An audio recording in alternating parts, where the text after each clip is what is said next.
It really looks like we're seeing liberal globalism collapse literally everywhere. I mean, we saw it implode in real time in Davos last week. We're seeing it defeated slowly but surely on the streets of Minneapolis. And now we're seeing the final pillar of the New World Order crumble in Brussels as Europe discovers the horrifying truth.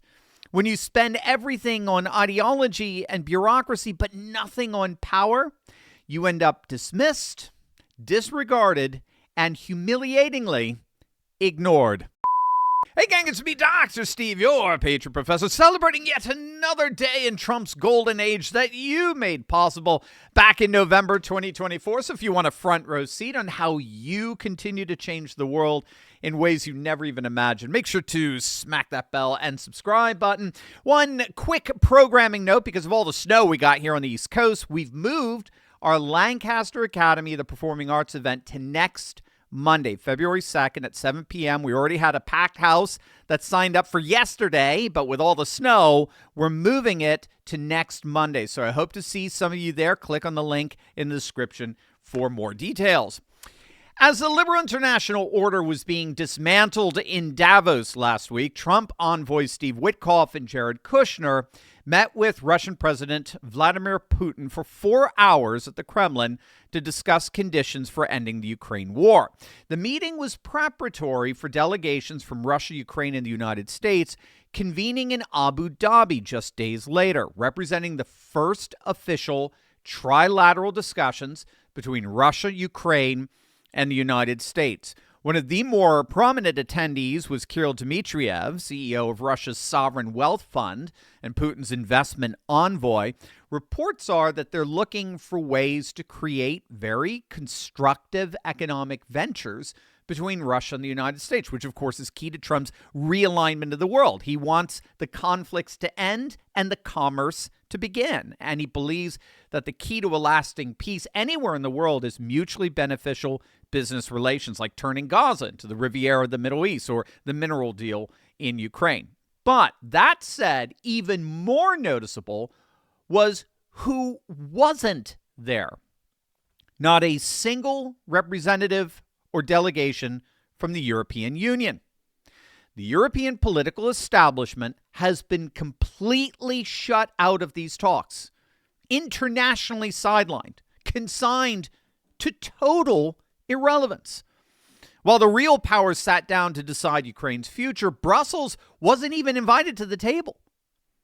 The European Union just got kicked out of the very room it helped to build.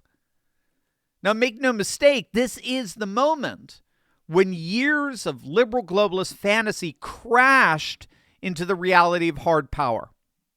The moment when regulatory superpowers discovered that rules don't win wars. The moment when Europe learned that funding a conflict doesn't guarantee controlling the peace. I mean, just the other day, Kremlin spokesman Dmitry Peskov, to put it mildly, he didn't use diplomatic niceties. He called EU leadership semi-literate, incompetent functionaries who cannot grasp basic geopolitical reality. And then he issued what amounts to basically a diplomatic death sentence. He chided their chief negotiator, Kaja Kallas, the EU's High Representative for Foreign Affairs. Peskov said that Moscow would never have anything to do with her. She will not be part of any negotiations, and they plan to proceed with her and without her, and by implication, without the whole of the EU, completely shut out of any and all discussions. Now, this, of course, is in response to Kallas as being a radical, pro-Ukraine, anti-Russian hawk. She demanded more weapons for Ukraine. She demanded together tougher sanctions on Russia, zero territorial compromise, zero. She's demanding literally every inch of land that Russia's conquered returned to Ukraine, even Crimea. She said that under no circumstance will the EU ever recognize Crimea as part of Russia. Now, that might sound principled in Brussels faculty clubs. It sounds like absolute delusion to anyone actually negotiating the world of great power politics. Russia sees her as an ideological enemy. not a negotiator. And to make things even worse, she's facing dissension from within the European Union itself. Hungary and Slovakia, EU member states, are openly rebelling. Slovak Prime Minister Robert Fico compared the entire European Union to a massage parlor. Lots of talk, no results. And that their ideologically rigid demands are a non-starter. He's demanding Kallas actually step down. Hungarian Prime Minister Viktor Orban has publicly accused Brussels of pushing Europe towards endless war with no exit strategy. And across the continent, war fatigue is exploding. Economically, politically, they're calling it EU fatigue. More and more Europeans have had it with these feckless bureaucrats who seem to live in their own world, spending other people's money, thinking that they can regulate every aspect of domestic and international life according to their own managerial protocols. And then when they find out that they can't, they double down on it all. And they basically huff and puff and insist things have to go their way, or heaven forbid, they're gonna have to form another committee meeting. I mean, it's just so patently embarrassing. It's exactly what we saw play out with Greenland. I mean, when President Trump said that America needs Greenland for its new security architecture and the changing geopolitical chessboard, he was mocked. He was ridiculed by these very same bureaucrats who chastised him for even suggesting that Greenland, an island with 60,000 people on it, could ever be anything other than Danish. I mean, again, it was so surreal. I mean, listening to these people they literally live in a different era. They've completely lost the plot. They're so soaked in liberal globalist ideology, they're not recognizing that a completely new world is rising. The European Union funded a war they could no longer control. They supported a diplomat nobody respects, and they push an ideology nobody outside of their limited sphere believes in anymore. And now they're sitting in the waiting room while the adults make the actual decisions. But here's what most people don't realize. This geopolitical collapse has massive consequences actually for your personal financial future. Gang, I mean, we're approaching a moment in the markets that very few people are actually prepared for. I mean, we're seeing rising debt, stubborn inflation, elevated interest rates, and growing global instability all at the same time. And history shows that when these forces converge, markets don't behave as most investors expect. The era of easy money and passive investing is changing. What's replacing it is volatility, and volatility changes everything. That's why I want to personally invite you to a free live training class with someone I absolutely trust, and that's the amazing investor and entrepreneur, Ryan Kwasson. Now, for years, Ryan has been teaching everyday Americans, many of them complete beginners, how to navigate volatile markets using clear, common sense approaches to trading stocks and options. And in this live class, Ryan's going to teach you a simple, I want to underscore that, simple, repeatable framework for identifying low risk, high reward trade opportunities, including straightforward option strategies that are working right now in 2026.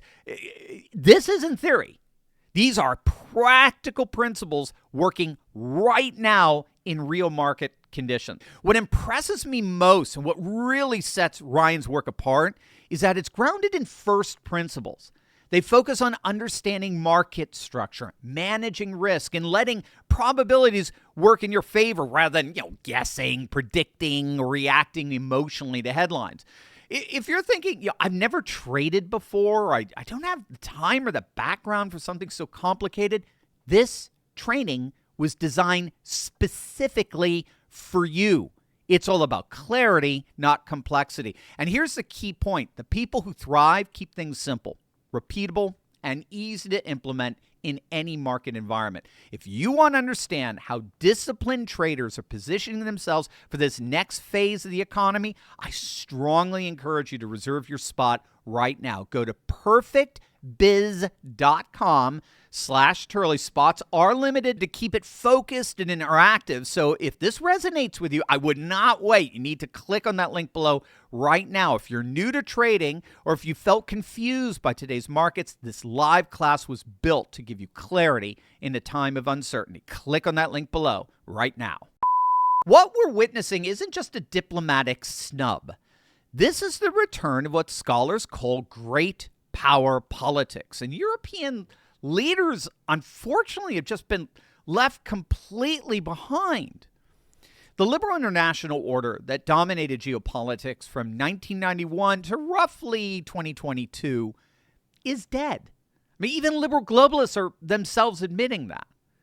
That world where multilateral institutions, international law, transatlantic consensus supposedly govern global affairs, that world is, even now as we speak, being replaced by something very different.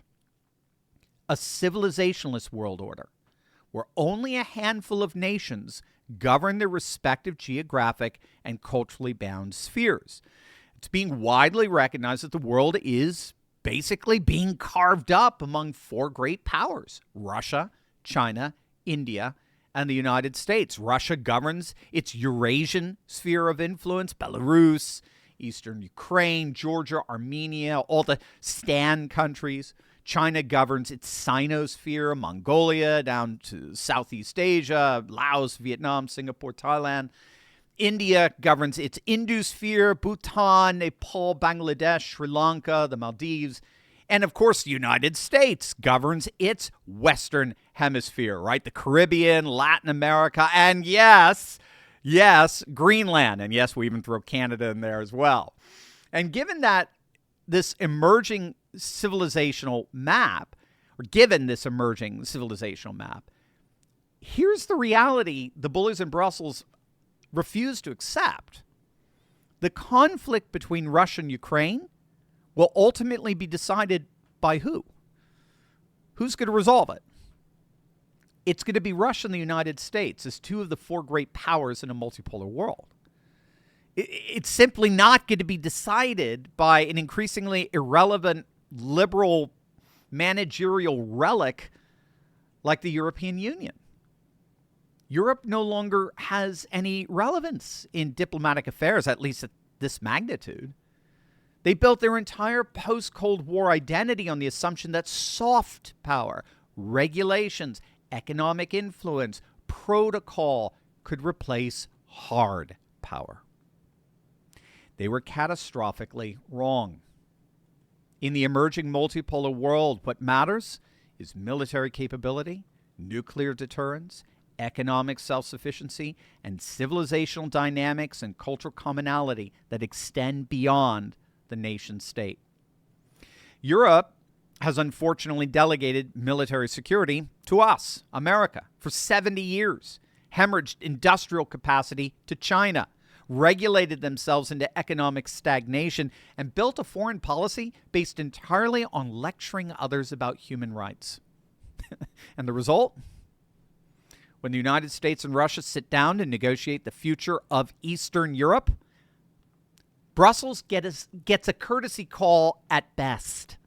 Not because Trump is being mean or Putin is being vindictive, but because great powers negotiate with other great powers. And unfortunately, Europe simply isn't a great power anymore. They're a regulatory zone with delusions of grandeur. I mean, think about what this means going forward. Every major geopolitical question, Taiwan, the Middle East, Central Asia, even European security itself, will be decided by conversations between Washington, Moscow, Beijing, and potentially New Delhi. Brussels will read about the outcomes in the newspaper. That's not pessimism. That's just recognizing the world as it actually exists in 2026. The era of pretending Europe matters diplomatically is over. And bureaucrats like Kaja Kallas just became the face of that humiliating reality.